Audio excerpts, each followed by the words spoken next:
3, 2.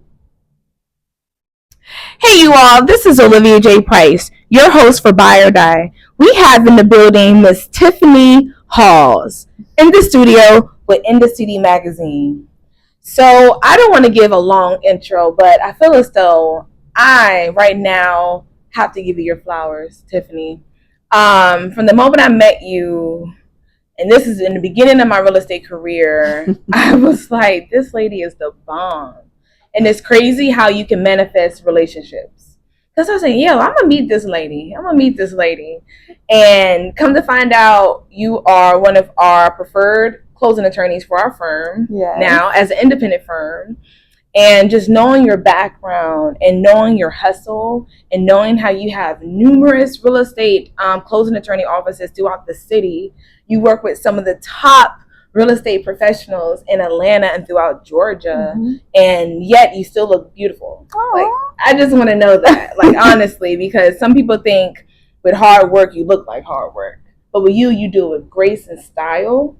And that's one of the things that I want to talk about is your journey. How did you get to where you got to? How did you want to even become a closing attorney? Because as a child, growing up, I'm originally from Florida. I didn't see that, right?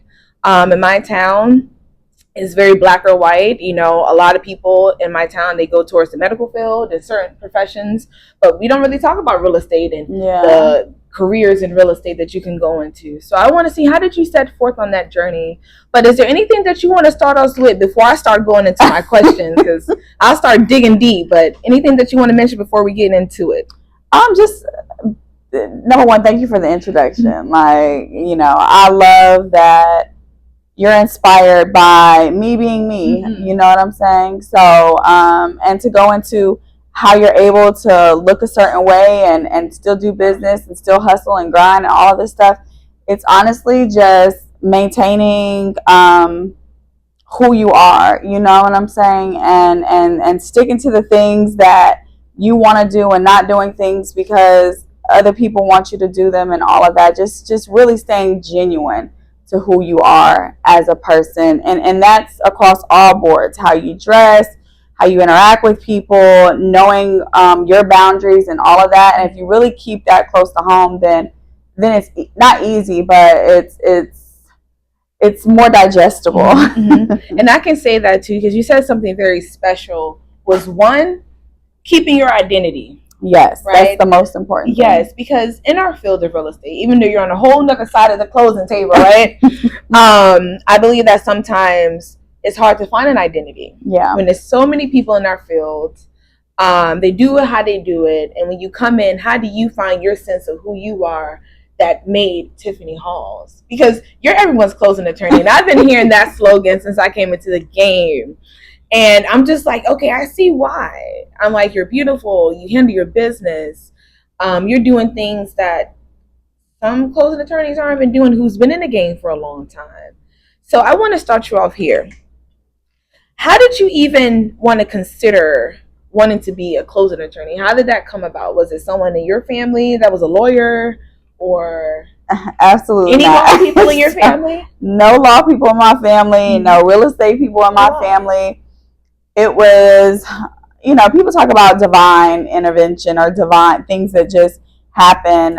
So when I graduated from an HBCU, Savannah State University, and when I graduated, my plan was to go to law school, and that plan got kind of halted because I got pregnant with my oldest son, who's now 19. And when I got pregnant, I couldn't go to law school because now we have to figure this out, take care of this kid, see how we're going to move.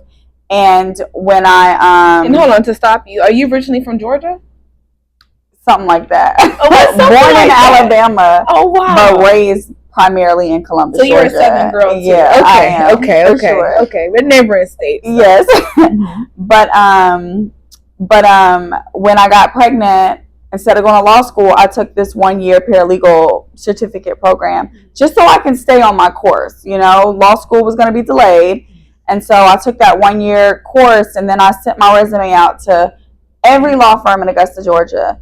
And the law firm that called me back was a real estate law firm. Oh, wow. And I accepted the job. I was making like $9 an hour. Oh, wow. And they taught me everything that I knew. And once you get into real estate, there's no getting out. Like, you're held captive. Yeah. And so when it's a rabbit hole. Yeah, it really is. And so once I did that, and I was at a place in my life where now I can go to law school, it's one of those things where you don't want to relearn something else. You know, I know real estate, so it's just a natural thing to just move into that space and be an attorney. So that's how I got So here. you're telling me that you came in the game, law school, pregnant, came into the game, didn't have really a niche in terms of what you're going to do with your law degree. Correct. And now you got into real estate because of an opportunity that came through you just hustling. Yeah. And just sending out your resume to everybody. Correct. Okay. So let's take it from there.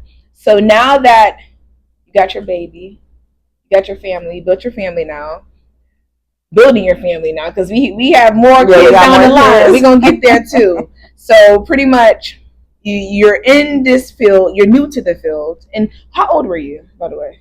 I was, like 21? 22? Oh, wow. 21, 22 maybe? Oh, wow. Okay. Yeah, I was a baby. Yeah, you're a baby. So 22, fresh to the game, no family in real estate. So we can eliminate the factors of who helped you really get there. You hustled your way through, built relationships with your firm, of course. Correct. Who were helping you.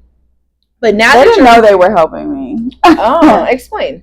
In the sense of, I never told people my goals or dreams. You know, it was just when I worked at a job, I worked there. I got all the knowledge, took all the necessary templates and skills, and then I just moved on. So it wasn't like, this is what my plan is, this is what I'm going to law school and all of that kind of stuff. So when I first got in, it was just like silently in my mind, knowing what I wanted to do, and then just, you know, making sure that I'm learning every aspect of everything that I could learn. Yeah, so that's big. So you learned indirectly then. Yes. Indirectly. So I'll piggyback on that, because some people, when it comes to real estate, either you're a new agent or even a lawyer, right? I believe that a lot of times with this industry, no one's going to feed you. No one's going to tell you, hey, this is step 1, this is step 2. There's the things that you're just going to have to think bigger than what you're learning. Yes. Kind of like what you did. You took it in, you said, okay, I got my templates or whatnot, but this is really what I'm doing anyway. Yeah. So it wasn't like it was a handout for you. No, I mean, like at all. I never, like now I feel like we're in a big age of like people, like mentorships and people, you know, I get emails and calls all the time about like mentoring somebody, and that's great. Like the opportunity to do so is great. But when I was coming up, and I feel like I sound like an older person now, but just telling my story, it was not about finding somebody that was willing to give me information. It was putting myself in a position to get the information and not asking somebody to expend their time for free.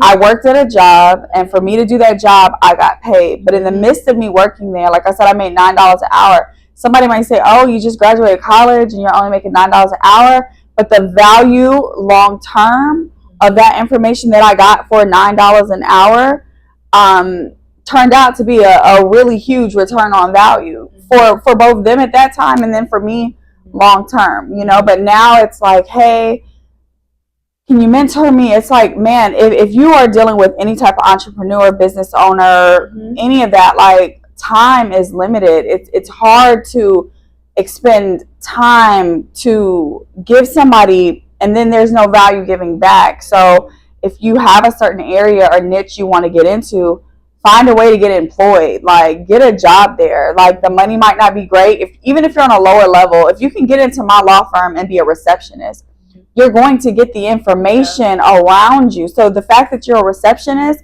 doesn't mean anything. Like, anybody that's employed by me, you can learn whatever you want to learn. You can learn the game, learn whatever you want to learn, you can learn. But the value that I'm getting is you working for my company, and then you have the ability to get whatever information that you want. Like, people can't ask for free information because the time is just... I'm going to say something about that. People don't have time, you know? I'm going to say something about that because I've seen it in our industry where people come in and they expect something. Like, either expect that they're brokered. And And that's why I tell newer agents too, on my side, being on the real estate broker, right? I'm like, okay, no matter what brokers you go to, you're still going to have to do the work. They're not going to just give you, hey, this is what you're going to do. No, they're going to give you tools, right? Very similar to your situation. You got tools from the law firm you were working with. But at the same time, it's like, you got to do what you got to do with it. Right. No one's going to just, hey, this is what it is, right? And I believe that in this industry, and that can hurt some people too in this industry too, because a lot of people are leaving our industry. Yeah. A lot of agents are getting out the game. And I'm like, we have to be in a situation where we're not always looking for something. We have to put in the work first. Do what you need to do. Take whatever information that's given to you and do what you need to do. Right. Right. And a lot of people, you know, should be getting out of the industry. Like, it's not something that everybody should stick around for, because not everybody is willing to put in the amount of work. I've been doing this for over 20 years now, and 12 years as a business owner, having the Hawes Law Firm. And I've seen people come and people go. People do it part-time. Some people do it sometime. Some people, you know, don't get the results they're looking for, so they leave, and all of this. And it's like, real estate is an industry where you're either here to stay and stick it through or not. And when you leave, then you miss out on a whole bunch of information. When you're here and you're not taking it serious, you don't have the correct amount of information to actually be successful. You have a lot of money on the line in this industry. There's a lot of liability, a lot of cost in this industry. And if you're not willing to put in the time, if you're not willing to know your contracts, if you're not willing to actually acquire the knowledge and learn the nuances, then you shouldn't be here. So we're going to stop there, because this is just the first part, because I preach that so much, right? People come into the game, they're like, I'm going to make so much money. I'm going to make so much money in real estate. And I'm like, wait a minute, it's not all about the money. Right. It's about the game and learning the game. Yeah. I think people don't take enough time to learn the game, right? And the game comes with ups and downs, right? Yeah. So we're going to piggyback on that on our next segment, y'all. So stay tuned, because we're going to give a shout out to our sponsors, okay? Thanks, Tiff. We'll be back.